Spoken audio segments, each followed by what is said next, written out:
Business से जुड़ी हर खबर पाने के लिए बेल आइकन पर करें क्लिक। नमस्कार, आप देख रहे हैं बिजनेस टुडे। मैं हूं साक्षी बत्रा। आज स्काईमेट, जो कि इंडिया का leading private weather forecast company है, इसने अपनी एक रिपोर्ट निकाली है। पहला फोरकास्ट निकाला है अपकमिंग मॉनसून के लिए, और इस रिपोर्ट में कहा गया है कि स्काईमेट प्रिडिक्ट करता है इस बार आने वाला मॉनसून नॉर्मल हो सकता है। क्या मायने हैं इसके, इसको समझेंगे बेहतर। मेरे साथ एक बहुत ही खास मेहमान जुड़ चुके हैं।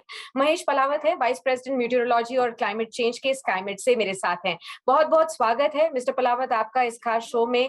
सबसे पहले तो आपसे इनसाइट्स जानना चाहेंगे, जो आपका पहला प्रिलिमिनरी मॉनसून फोरकास्ट गाइडेंस निकाला है आपने 2022 के लिए, इसकी की फाइंडिंग्स क्या है? साक्षी, देखिए पिछले 2 साल हमने देखा कि मानसून काफी अच्छा परफॉर्म किया, यानी कि अबव नॉर्मल रेनफॉल थी और बहुत अच्छा रेनफॉल था। उसका कारण था कि लानीना ईयर था, back to back La Nina year हमने देखा।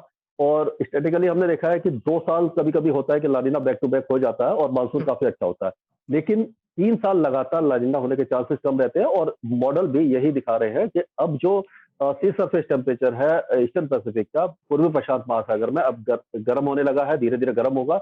और जो लानीना एपिसोड है वो धीरे धीरे कमजोर होने लगेगा। और ये कह सकते हैं मई या जून तक लानीना एपिसोड रहेगा। उसके बाद न्यूट्रल कंडीशन आ जाएगी, यानी कि जो टेम्परेचर है, जो उसका एवरेज होता है, उसका प्लस या -0.5 के अगर बीच में रहता है तो उसको नॉर्मल कंडीशन कहते हैं, तो वो रहेगी। वो भी मानसून को खराब नहीं करती है और मानसून नॉर्मल कैटेगरी में ही रहता है। और अल नीनो जो होता है, यानी कि जब ईस्टर्न पैसिफिक वार्म होने लग जाता है और यहाँ पर वेस्टर्न पैसिफिक में और बे ऑफ बंगाल में टेम्परेचर कम होने लग जाते हैं, जिससे कि मानसून थोड़ा सा कमजोर पड़ने लग जाता है, तो वो अगस्त के सेकेंड हाफ या सितंबर में दिखाई दे रहा है। तो उस समय हो सकता है कि आखिर में थोड़ा सा बारिश में कमी आ जाए। तो ये सारी फैक्टर्स को देखते हुए, और इंडियन ओशन डाइपोल एक दूसरा फैक्टर है जो ईस्टर्न इक्वेटोरियल और वेस्टर्न इक्वेटोरियल इंडियन ओशन के जो वार्मिंग और कूलिंग पर डिपेंड करता है। अगर वो नेगेटिव होता है तो इंडियन मानसून को एडवर्सली इंपैक्ट करता है। तो वो नेगेटिव वैल्यू दिखा रहा है, लेकिन वो थ्रेशोल्ड वैल्यू में ही है, मतलब बहुत ज्यादा नेगेटिव नहीं है, जो मानसून पे बुरा इंपैक्ट नहीं डालेगा। तो इन सारे पैरामीटर्स को देख के हमें लग रहा है कि मानसून नॉर्मल हो। एब्सोल्युटली। तो कितना एक्यूरेट ये रह सकता है, क्योंकि ये आपकी प्रिलिमिनरी रिपोर्ट है, इसके बाद भी कई और फोरकास्ट आप लेकर आते हैं, जी और वो हाँ। कौन से फैक्टर्स पर डिपेंड होगा कि जो अभी आपने नॉर्मल मॉनसून प्रिडिक्ट किया है ये कंटिन्यूड रह सकता है? ऐसा कोई फैक्टर या हेडविंड आ सकता है जिसमें कहीं ना कहीं इस पर इम्पैक्ट पड़े? देखिए, ये जो अभी ग्लोबल पैरामीटर्स हैं वो इतने ज्यादा तेजी से तो चेंज होते नहीं है, क्योंकि जी। बहुत बड़ा प्रशांत महासागर, बहुत बड़ा वाटर बॉडी है, उसमें जो जो वैल्यूज है वो धीरे धीरे डिवॉल्व हो रहा है लानीना। तो बहुत ज्यादा ड्रास्टिक चेंज के चांसेस नहीं लग रहे, पर ये होता है कि कभी कभी इंडियन ओशन डाइपोल ज्यादा नेगेटिव हो जाता है, तब जाकर के मानसून को थोड़ा सा दिक्कत होती है। लेकिन इस समय जो भी पैरामीटर हमने देखे हैं जो मानसून को इम्पैक्ट करते हैं, ग्लोबल पैरामीटर्स, वो फेवरेबल है। और उसको न तो मानसून को बहुत ज्यादा, क्योंकि लानीना अब धीरे धीरे कम होगा तो सरप्लस मानसून के चांसेस कम होते जा रहे हैं, यानी कि एक्सेस रेनफॉल नहीं होगा। और क्योंकि अल्नीनो आखिर में जाकर के इवॉल्व हो रहा है, तो वो बहुत ज्यादा इम्पैक्ट नहीं डालेगा, एडवर्स इम्पैक्ट नहीं डालेगा, इसलिए बहुत ज्यादा कम बारिश के भी चांस नहीं लग रहे। जी। इसीलिए हमने प्रेडिक्शन जो किया है 96 से 104% जो लॉन्ग पीरियड एवरेज होता है, उसके बीच में मानसून रहने की संभावना है। तो ठीक ये है। अप्रैल में और ज्यादा क्लियर होगा। ओके। क्या आप हमें ये भी समझा सकते हैं कि फिलहाल कोई और डिटेल्स आपके पास हैं जिससे ये पता चल सके कि इस साल मॉनसून कब तक अराइव होगा, इंटेंसिटी क्या रह सकती है, और कितने ड्यूरेशन के लिए स्टे कर सकता है इंडिया में? देखिए, अभी काफी ज्यादा लंबा समय है, तो एग्जैक्ट डेट बताना बहुत मुश्किल होता है। वैसे नॉर्मल जी। डेट होती है 1 जून, और 1 जून को केरल पे इम्पैक्ट कर जाता है, मतलब आ जाता है मानसून, ये जी। नॉर्मल डेट है। और जी। पहले 1 सितंबर से विड्रॉ होना शुरू हो जाता था, लेकिन अभी क्योंकि ज्यादा प्रोलॉन्ग रहता है मानसून, तो उसको डेट को चेंज कर दिया है, विड्रॉल की डेट 17 सितंबर कर दी है। तो 1 जून के आसपास ही उम्मीद है इस समय कि मानसून, क्योंकि मानसून की स्टार्ट अच्छा होना चाहिए, क्योंकि लानीना चल रहा है और लानीना उस समय तक रहेगा।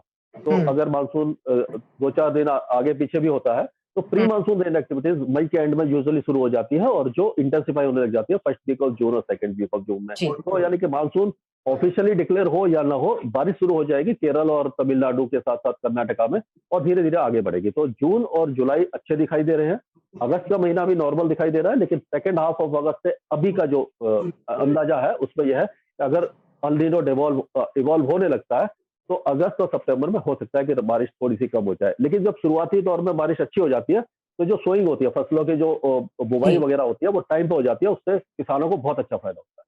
ओके, आप बार-बार 2 फ्रेजेस का इस्तेमाल कर रहे हैं, एक ला नीना, एक एल नीनो। मैं जी आपसे हाँ। रिक्वेस्ट करूँगी कि हमारे ऑडियंसेस के लिए अगर आप इसे थोड़ा और विस्तार से समझा पाएँ कि इनका इम्पैक्ट कैसे हो सकता है? जैसे आपने बताया पिछले 2 साल से लगातार हमें बैक टू बैक ला ला नीना नीना का था। इम्पैक्ट देखने को मिल रहा है। इस बार थोड़ा बाद में जाके अगस्त सितंबर में जाके इसका इम्पैक्ट कम होगा। तो इसका जी हाँ। मतलब क्या होगा और इसका इम्पैक्ट क्या कैसे देख सकते हैं आप? देखिए, आसान भाषा में अगर समझना चाहें तो जो जी, प्रशांत महासागर है वो सबसे बड़ा समुद्र है, और जी। ईस्टर्न जो पैसिफिक है, यानी ईस्टर्न हिस्सा है, वो पेरू और उसके आसपास है। तो वहां पर जब ईस्टर्न पैसिफिक में जब सी सरफेस टेम्परेचर बढ़ने लगते हैं, तो जब भी समुद्र में तापमान बढ़ते हैं तो क्या होता है कि जब गर्मी होती है तो बादल बनते हैं और उस जगह पर बारिश ज्यादा होती है। जी, तो पेरू वगैरह में मतलब क्या फ्लडिंग रे आती है, और उसका अपोजिट होता है, यानी कि जो वेस्टर्न पैसिफिक है और बे ऑफ बंगाल है, ये थोड़े से ठंडे हो जाते हैं, यहाँ राइट। पर टेम्परेचर कम हो जाते हैं।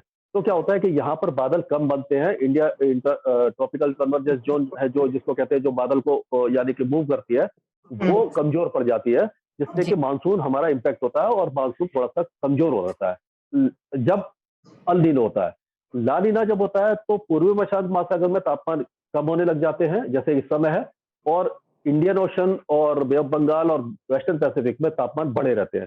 जब हुँ, यहाँ तापमान ज्यादा होते हैं तो बादल ज्यादा बनते हैं, वेदर सिस्टम ज्यादा बनते हैं, low pressure area, depression, cyclone, ये ज्यादा बनते हैं, और उससे बारिश ज्यादा होती है, तो हमारा मानसून ज्यादा अच्छा होता है। यानी कि राइट। ला नीना जब होता है तो मानसून अच्छा होगा, अल नीनो होगा तो मानसून खराब होगा। जी, ये बहुत ही अच्छे से आपने आसान भाषा में हमारे व्यूअर्स को जी। समझा दिया है। एक और सवाल मैं आपसे करना चाहती हूँ कि पिछले कई साल में जैसे आपने भी बताया कि अच्छा मानसून भारत ने देखा है, जी जो हाँ। कि काफ़ी अच्छी बात है। हालाँकि एक जो कंसर्न इमर्ज होके आई पिछले 1-2 साल में कि रेनफॉल आई, मानसून भी नॉर्मल था, लेकिन कहीं न कहीं अनइवननेस या फिर पैचीनेस ज़रूर नज़र आई देश भर में कि कहीं पर नॉर्मल था, कहीं पर बहुत ज़्यादा रेनफॉल नहीं हुई। तो ये कंसर्न्स क्या इस बार के मानसून में इरेज होते हुए नजर आएंगे? किस तरीके के आपकी रिपोर्ट्स में फाइंडिंग्स आई हैं?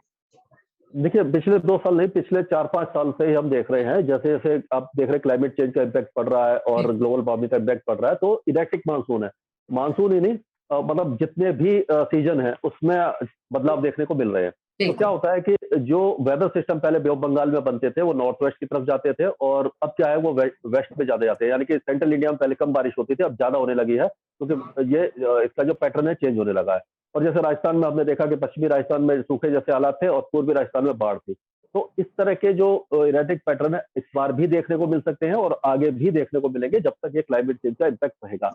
ओवरऑल मानसून की जो हेल्थ होगी वो हो सकता है कि अच्छी हो, लेकिन कुछ इलाकों को जरूरत से ज्यादा बारिश मिल जाती है, वो भी किसानों को नुकसान करती है, क्योंकि हमारे यहाँ जो इसको चैनलाइज करने का अभी भी नदियों को आपस में जोड़ने का समाधान नहीं हो पाया, तो नुकसान करता है। ज्यादा आती है तो भी फसल को नुकसान पहुंचाती है, और सूखा पड़ता है तो भी। तो अभी भी इस तरह के पैटर्न देखने को मिलेंगे, लेकिन फिर भी हम कोशिश करेंगे कि ज्यादा से ज्यादा अप्रैल के जो मानसून फोरकास्ट में मंथ वाइज कैसा रहेगा और रीजन वाइज कैसा रहेगा, किस इलाके में ज्यादा रहेगी बारिश, किस में कम रहेगी, वो कोशिश करेंगे आपको बता दें। चलिए, बहुत-बहुत शुक्रिया बराबर जी, अपने सारे इनसाइट्स हमारे व्यूअर्स के साथ शेयर करने के लिए। पहली गुड न्यूज़ आ चुकी है कि इस बार नॉर्मल मॉनसून देखने को मिलेगा, और डिटेल्ड रिपोर्ट के लिए हम आपसे वापस बात करेंगे अप्रैल में, जब आप एक डिटेल्ड रिपोर्ट स्काईमेट की ओर से जी लेकर हाँ। आएँगे, जहां पता चलेगा अलग-अलग रीजन्स में कैसी बारिश इस बार रह सकती है। बहुत-बहुत शुक्रिया फिलहाल हमारे साथ जुड़ने के लिए बिज़नेस टुडे पर। वीडियो पसंद आया तो हमें लाइक, कमेंट, शेयर और सब्सक्राइब जरूर करें।